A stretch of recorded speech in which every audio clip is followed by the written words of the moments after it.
Assalamualaikum Pak. Waalaikumsalam warahmatullahi siang pagi. Pak, berhubung kemarin kan kita pada tahun ini akan melaksanakan pekerjaan rekonstruksi Jalan Panjang Munar Pak. Iya. Itu posisinya di Bogor Pak. Dan kemarin juga Bapak sudah menugaskan saya untuk menghitung terkait risiko yang ada. Mungkin saya akan izin untuk menyampaikan laporan Pak. Siap. Ya, jadi gini Pak. Untuk paket ini totalnya itu 13 miliar Pak. Jadi memang lumayan besar terkait nilai anggarannya. Ya, rencana pelaksanaan itu 7 bulan Pak. Jadi lumayan cukup besar juga. Di sini itu ada pekerjaan galian beton Pak. Ada timbunan juga dan pekerjaan utamanya itu ada beton Pak. Jadi memang cukup besar di anggaran untuk betonnya Pak.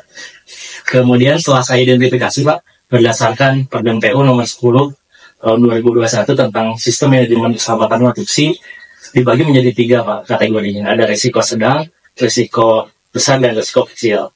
Setelah saya identifikasi Pak dengan nilai 15 miliar, kemudian penggunaan pekerjanya yang tidak banyak Pak, karena untuk risiko besar itu pekerjanya bisa lebih dari 100 orang Pak. Sedangkan ini setelah saya hitung hanya maksimal itu 80 orang. Dan nilainya pun 13 miliar masih jauh di bawah 50 miliar yang memasuki kategori risiko besar. Jadi setelah identifikasi secara nilai pagu dan banyaknya pekerja dan juga alat juga Pak, di sini kita cukup menggunakan ekskavator dan truk mixer Pak. Itu saya kategorikan risikonya sedang. Seperti itu Pak. Jadi resiko yang sekarang pagi resiko ini dihadapi apa? Nah ini Pak, jadi setelah saya identifikasi Pak, saya bisa mengurutkan bahwa risiko itu dilihat dari tingkat kerapatannya dan ke jumlah banyaknya risiko itu Pak. Setelah saya identifikasi, yang saya lihat bahwa risiko terbesar itu adalah terjadinya kecelakaan lalu lintas Pak. Sehingga itu akan menyebabkan korban jiwa. Jadi adapun identifikasi yang saya lihat dan saya hitung itu perlu adanya rambu-rambu yang lengkap Pak, sehingga akan mengurangi risiko terhadap pekerjaan ini. Yang kedua, terkait risiko pelaksanaan beton Pak. Beton ini kan ada senyawa kimianya ya Pak. Jadi pekerja itu harus menggunakan alat pelindung diri Pak, di mana itu sudah diatur dalam peraturan Menteri Ketenagakerjaan Pak. Nah itu sudah saya simpan di sini Pak. Mungkin Bapak bisa pelajari. Saya juga sudah menghitung biayanya Pak. Itu sebesar 400 juta Pak, kira-kira untuk proyek ini. Semoga Bapak berkenan dengan hasil perhitungan dan identifikasi saya dan bisa dipelajari untuk pelaksanaan kita Pak. Dan semoga lancar pagi Pak dalam pelaksanaannya. Terima kasih Pak. Siap, terima kasih Pak.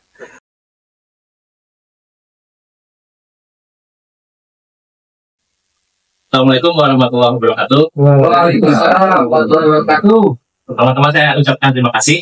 Di sini juga hadir pada acara unleashing pemberian penjelasan untuk proyek paket pekerjaan lanjutan pembangunan jembatan dan jalan Serongkopo. Di sini juga hadir dari Pokja ada Pak Faisal, kemudian dari tim teknis juga ada dari PPK.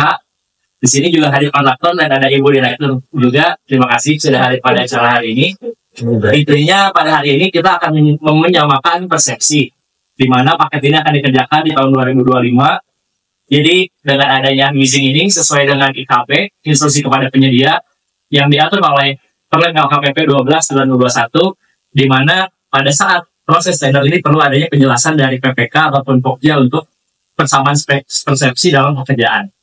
Saya mulai saja, mungkin bisa dilihat lokasinya ada di selatan Jawa Barat, tepatnya di Pangandaran. Jadi kalau dari Bandung mungkin lumayan lokasinya itu ada di daerah jembatan Serongkopo ini, daerah selatan Pangandaran. Jika kita lihat lagi mungkin secara garis besar rencananya itu dengan ada jembatan ini akan mempersingkat jalan dari Nusawiru ke Batu Panas.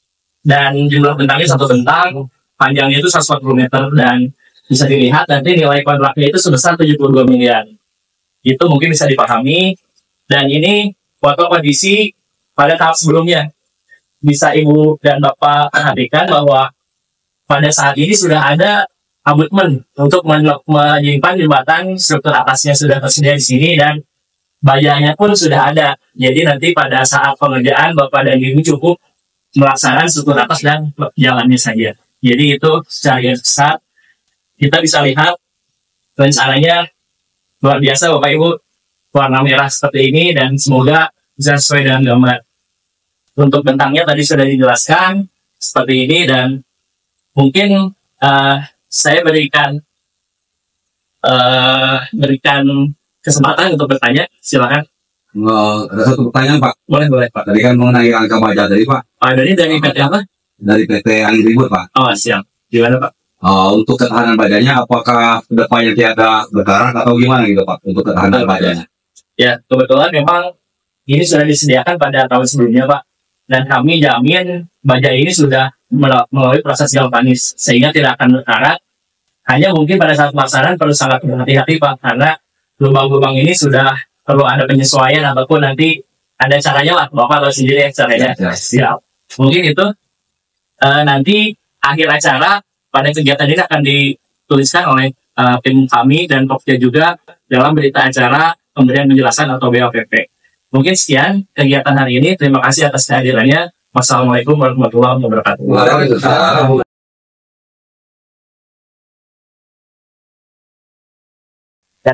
Baik Pak, kita sudah sampai Pak di lokasi. Ya. Jadi ini secara SK jalan yang dikeluarkan Gubernur tahun 2022. Ini merupakan ruas jalan terusan Buah Batu, Bojong Soang Pak. Jadi lokasi ini memang sedang ramai terjadi isu Jawa Barat Mas, terutama terkait kemacetan jalan. Karena di Bapak lihat ini volume lalu lintasnya cukup berat ini Pak.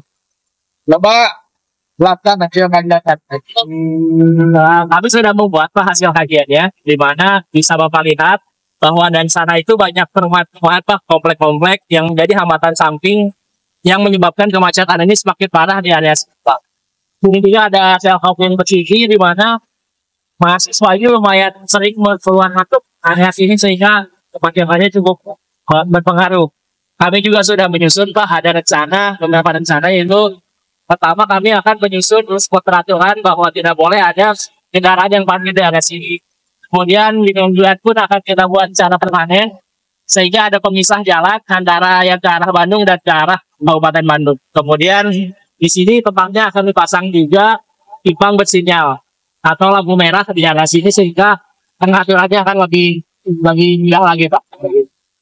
Jangka panjangnya gimana nih? Nanti anggarannya ini berapa kira-kira? Enggak. Kami juga menyusun juga Pak untuk jangka panjang. Mungkin kedepannya akan dibangun flyover Bojong Soang Pak. Itu kurang lebih 1,5 km.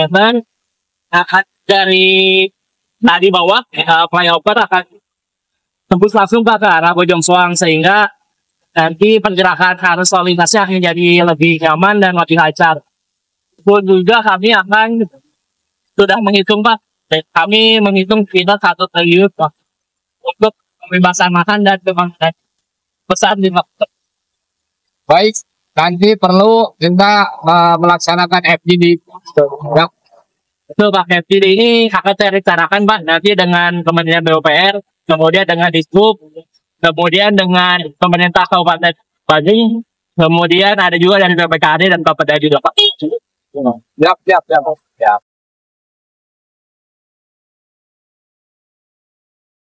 Assalamualaikum sahabat Bina Marga.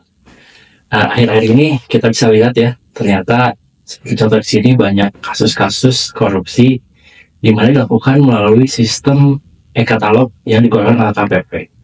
Itu sangat jelas dan sangat banyak juga contohnya. Dan baru-baru ini jika kita lihat Kepala KPP sudah mengeluarkan surat edaran nomor 8 itu tahun 2024 tentang pencegahan korupsi dalam pengadaan barang jasa pada tahap pemilihan penyedia dan pelaksanaan kontrak. Itu keluar pada bulan Desember tahun 2024. Ada beberapa hal yang mungkin ingin saya sampaikan dan saya share pada rekan semua bahwa yang pertama itu PPK menyusun dan mengidentifikasi adanya risiko korupsi dalam pengadaan melalui katalog, di mana itu dapat dilihat celah-celah di mana saja yang harus diperhatikan agar tidak terjadi korupsi. Yang kedua, proses pengadaan melalui mini kompetisi itu tidak boleh adanya intervensi dari pihak lain. Tentu itu sangat berpengaruh pada hasil nanti mini kompetisi itu seperti apa, karena dengan adanya intervensi akan merubah ranking ataupun hasil pengadaan yang sudah dilakukan melalui metode mini kompetisi. Yang ketiga, jangan ada kriteria yang diskriminatif. Contohnya seperti mensyaratkan penyedia harus memiliki rekening pada bank tertentu. Tentunya itu akan sangat diskriminatif dan mengarah pada penyedia yang mungkin tidak atau direncanakan untuk menang. Kemudian dilarang juga adanya persekongkolan secara vertikal maupun horizontal untuk memenangkan peserta tertentu. Ini bisa kita tahu persekongkolan ini banyak macamnya. Contohnya saja seperti pengaturan penawaran penyedia di mana saling bersekongkol untuk menentukan pemenang 1, pemenang 2 dan lain-lainnya. Itu juga diharapkan jadi dilaksanakan dalam proses e-katalog.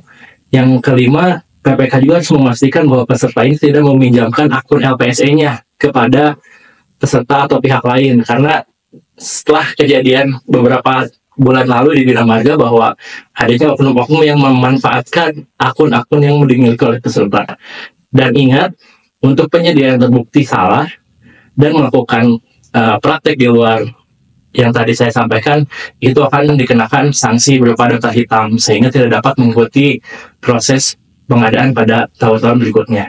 Dan PPK pun tentunya jika terbukti melanggar ketentuan tersebut akan dikenakan sanksi dan evaluasi kerja sebagaimana ketentuan perundang-undangan yang berlaku.